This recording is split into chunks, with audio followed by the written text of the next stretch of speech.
Bem-vindo ao canal Rota 783. O canal para quem tem sede de conhecimento.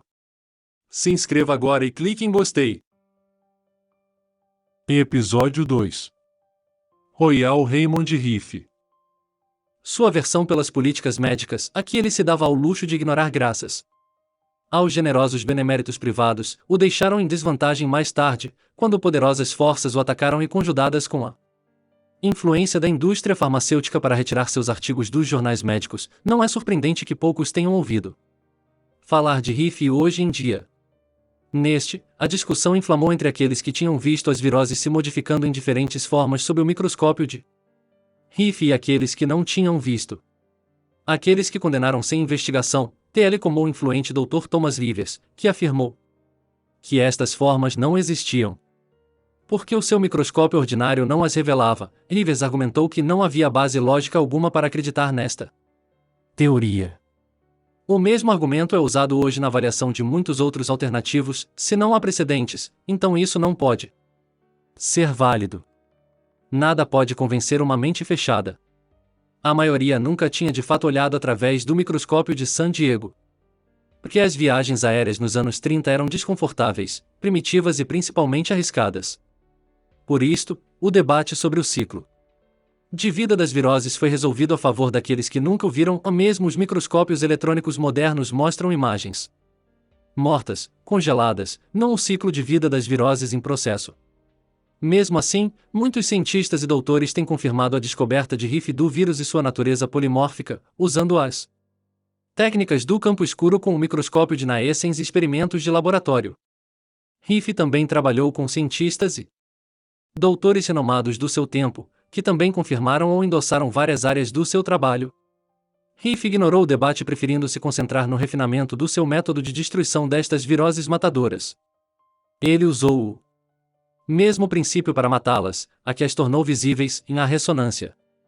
Aumentando a intensidade de uma frequência que ressonava naturalmente com estes micróbios, Rife aumentou suas oscilações naturais, até que eles distorcerem e desintegrarem do seu estresse natural.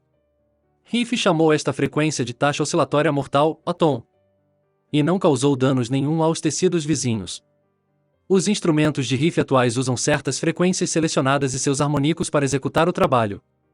Estes princípios podem ser ilustrados pelo uso de uma intensa nota musical para quebrar uma taça de vidro, e as moléculas do vidro já estão oscilando em algum harmônico, a múltiplos, dessa nota musical, elas estão em ressonância com elas. Porque todas as outras têm frequências de ressonância diferentes, nada além do vidro é destruído. Há literalmente centenas de trilhões de frequências de ressonância diferentes e cada espécie e molécula tem a sua própria, bem peculiar. Rife levou muitos anos, trabalhando 48 de cada vez, até descobrir as frequências que destruíam especificamente herpes, pólio, meningite espinhal, tétano, influenza e um número imenso de outros organismos causadores de doenças perigosas. Em 1934, a Universidade da Califórnia do Sul formou um comitê especial de pesquisa médica para trazer pacientes de câncer terminal do Hospital de Pasadena County para o laboratório e clínica de Rife em San Diego para tratamento. A equipe incluía doutores e patologistas reconhecidos para examinar os pacientes, se ainda vivos, em 90 dias. Após os 90 dias de tratamento, o comitê concluiu que 86,5% dos pacientes tinham sido completamente curados. O tratamento foi então ajustado e os restantes 13,5% dos pacientes também reagiram nas 4 semanas seguintes. O índice de recuperação total usando a tecnologia de Rife foi de 100%. Em 20 de novembro, 44 das mais respeitadas autoridades médicas do país honraram Rife com um banquete anunciando o fim de todas as doenças sob os cuidados do Dr. Milban Johnson em Pasadena. Mas em 1939, quase todos estes distintos doutores e cientistas negaram ter encontrado com Rife. O que aconteceu para fazer com que tantos homens brilhantes tivessem esse completo lapso de memória? Parece que a notícia do milagre de Rife com pacientes terminais tinha chegado a outros ouvidos.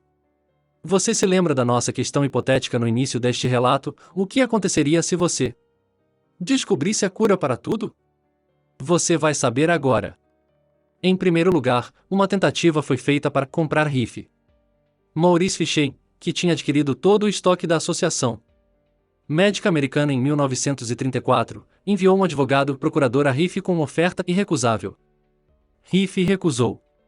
Nunca soubemos os termos exatos desta oferta. Mas sabemos os termos da oferta que Fichen fez para Harry Oaksey para controlar o seu remédio herbal contra câncer. Os associados de Fichen receberiam todos os lucros por 9 anos e Oaksey não receberia nada. Depois, se eles estivessem contentes com o desempenho do produto, Oaksey passaria a receber 10% dos lucros. Oaksey decidiu a continuar o negócio sozinho. Quando Oaksey recusou a proposta de Fichen, este valeu-se das suas conexões políticas imensamente poderosas para prender Oaksey 125 vezes em 16 meses.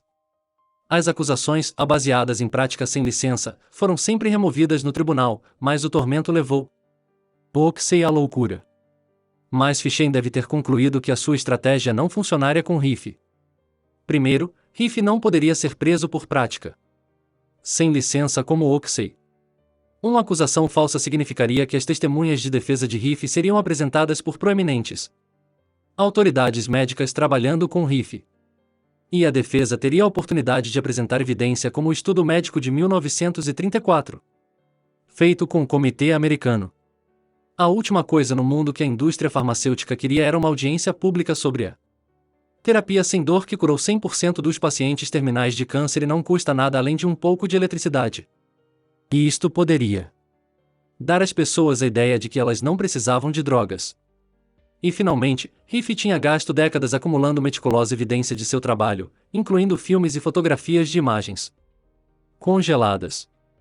Nenhuma outra tática era necessária. O primeiro incidente foi o gradual roubo de componentes, fotografias, filmes e registros escritos do laboratório de Riff. O ladrão nunca foi pego. Então, enquanto Riff se esforçava para reproduzir seus dados perdidos, naquele tempo as fotocópias e computadores não estavam 3. disponíveis, alguém vandalizou seus preciosos microscópios de vírus. Peças do seu microscópio de 5.682 partes foram roubadas.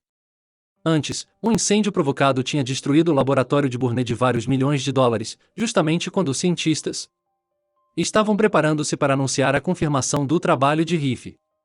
Mas o pior aconteceu mais tarde, quando a polícia confiscou ilegalmente o restante dos 50 anos de pesquisas de Riff. Então, em 1939, agentes de uma família que controlava a indústria de drogas ajudaram Philip Boyle em uma frívola causa judicial contra seus próprios sócios na Binray Corporation. Esta era a única empresa que fabricava os instrumentos de frequência de Riff. Riff não era sócio. Oilan perdeu, assalto legal e assistido teve o efeito desejado, e a empresa foi à falência por causa das despesas com a justiça. E durante a Grande Depressão, isto significou a completa paralisação da produção comercial dos instrumentos de frequência de Riff. Lembre-se o que a cura universal significava para os hospitais e as fundações de pesquisas. Doutores que tentaram defender Riff perderam os subsídios financeiros às suas fundações e os privilégios de seus hospitais. Por outro lado, muito dinheiro foi gasto para assegurar que os doutores que tinham visto a terapia de Riff esquecessem o que tinham visto. Virtualmente, nenhum dinheiro era demais para suprimi-lo. Lembre-se que, hoje, o tratamento de um paciente com um simples câncer chega, em média, a mais de $200 mil. Este é um grande negócio. Arthur Kendall, o diretor da Escola de Medicina de Northwestern, que trabalhou com Riff no vírus do câncer, aceitou quase $250. 000,00 para, de repente, se retirar para o México. Essa era uma quantidade imensa de dinheiro naquela época da depressão. O Dr. George Dock, uma outra prominente figura, que colaborou com Riff, foi silenciado com uma enorme quantia, juntamente com a mais alta honra que a AMA poderia agraciar. Todos, exceto os doutores Coach e Milban Johnson, deixaram de lado o trabalho de Riff e voltaram a prescrever drogas. Para terminar, os jornais médicos, patrocinados quase que inteiramente pelos anúncios das empresas de drogas e controlados pela AMA, recusaram publicar qualquer artigo de qualquer um envolvido com a terapia de Riff. Portanto, uma geração inteira de estudantes de medicina se formaram e começaram a trabalhar sem nunca terem ouvido falar dos importantes avanços da medicina de Riff. A magnitude de um crime tão insano eclipsa todos os assassinatos em massa da história. O câncer nos atingiu, um a um. Silenciosamente, mas em 1960 as mortes causadas por este ínfimo vírus excedeu as carnificinas de todas as guerras em que a América lutou. Em 1989, foi estimado que 40% de nós experimentará câncer em algum momento de nossas vidas. Durante a vida de Riff, ele tinha testemunhado o progresso da civilização, as viagens de cavalo ao avião a jato. Nesse mesmo tempo, ele viu a epidemia do câncer aumentar de 1 em 24 americanos em 1905 para 1 em 3 em 1971, quando Riff morreu. Ele também testemunhou o fenomenal crescimento da Sociedade Americana do Câncer, a Fundação Salk e muitas outras coletarem centenas de milhões de dólares para doenças que foram curadas muito tempo antes em seus próprios laboratórios em San Diego. Em um período, 176.500 drogas para o câncer foram submetidas para aprovação. Qualquer uma que apresentasse resultados favoráveis em apenas 1/6 e 1% dos casos estudados poderiam ser licenciadas. Algumas dessas drogas tiveram uma taxa de mortalidade de 14 a 17%. Quando a morte advinha pela droga, não pelo câncer, o caso era registrado como uma remissão completa ou parcial porque o paciente, de fato, não havia morrido de câncer. Na realidade, era uma corrida para ver qual mataria o paciente primeiro, a droga ou a doença. A conclusão inevitável alcançada por Riff foi que seu trabalho durante toda a vida e as descobertas não só tinham sido ignoradas, mas provavelmente seriam enterradas com ele. Naquele ponto, ele parou de produzir e gastou o último terço da sua vida se afogando no alcoolismo.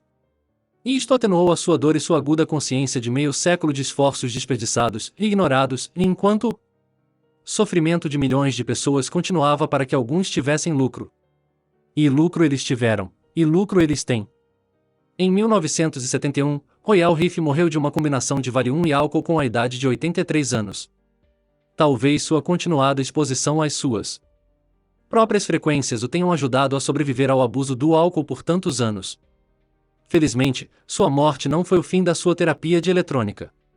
Alguns doutores humanitaristas e engenheiros reconstruíram seus instrumentos de frequências e mantiveram o seu gênio vivo.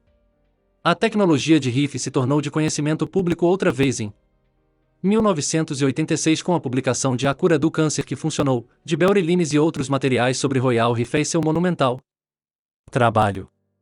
Há uma grande variação de custo, projeto e qualidade dos modernos instrumentos de pesquisas de frequências de Riff disponíveis. O custo parece variar de cerca de $1.200 até $6.500, contudo o preço não tem sido um especial indicador de competência técnica nos projetos ou desempenho do instrumento. Algumas das unidades mais caras têm sérias limitações técnicas e não valem o que custam. No outro extremo, alguns pesquisadores conseguem poucos resultados de geradores de frequências simples, baratos e de baixa qualidade, mas isto não justifica um gasto de dinheiro excessivo. Sem modificações apropriadas, o gerador básico de frequências geralmente oferece apenas resultados mínimos e inconsistentes. Por favor, lembre-se que a real destruição de viroses e bactérias, etc. não é necessariamente alcançada pela frequência primária mostrada nestes geradores baratos, mas pelas frequências harmônicas mais altas dessa particular frequência, que pode ser bloqueada pela baixa qualidade de um instrumento barato e rudimentar por si só. A exposição à frequência apropriada e a umidificação do corpo com uma grande quantidade de água pura e limpa é crucial para alcançar os resultados que Riff conseguiu. Estes procedimentos são totalmente explicados nos manuais das melhores unidades disponíveis no mercado. Assim, a menos que você se contente com resultados esporádicos para condições menos severas, é sugerido que você use somente os equipamentos da mais alta qualidade, apenas os apropriados, comprovando os procedimentos em sua pesquisa pessoal. Se você assim 4. proceder, você pode descobrir que nada pode se comparar ao que você pode conseguir através da aplicação desta frequências seguras e testadas no tempo, ou muitos por mais de 65 anos, e todas sem drogas, cirurgias ou radiações. Um dia, o nome de Royal Raymond Riff poderá ascender ao seu lugar merecido, como um gigante da moderna ciência médica. Até lá, sua fabulosa tecnologia se mantém disponível somente para as pessoas que têm interesse em buscá-la, enquanto perfeitamente legal para veterinários, para salvar as vidas dos animais. A brilhante terapia de frequências de Rife permanece um tabu para os prevalecentes médicos ortodoxos, por causa da contínua ameaça que ela representa para o monopólio médico-farmacêutico internacional, que controla as vidas e mortes da vasta maioria das pessoas neste planeta. Também, poderia ser dito aqui que há muitos profissionais da saúde maravilhosos hoje em dia. Apesar de eles serem frequentemente limitados pelas ferramentas que eles podem utilizar, procure sua assistência se você desejar. Eles podem ser de grande ajuda em muitas situações. Qualquer um que queira ler mais profundamente a fascinante história de Royal Raymond Rife e a supressão da tecnologia que ele desenvolveu, é fortemente encorajado a ler o livro A Cura do Câncer que funcionou em 50 anos de supressão de Beurre Lines A.D. Cancer Cure That Work in 50 Years of Suppression.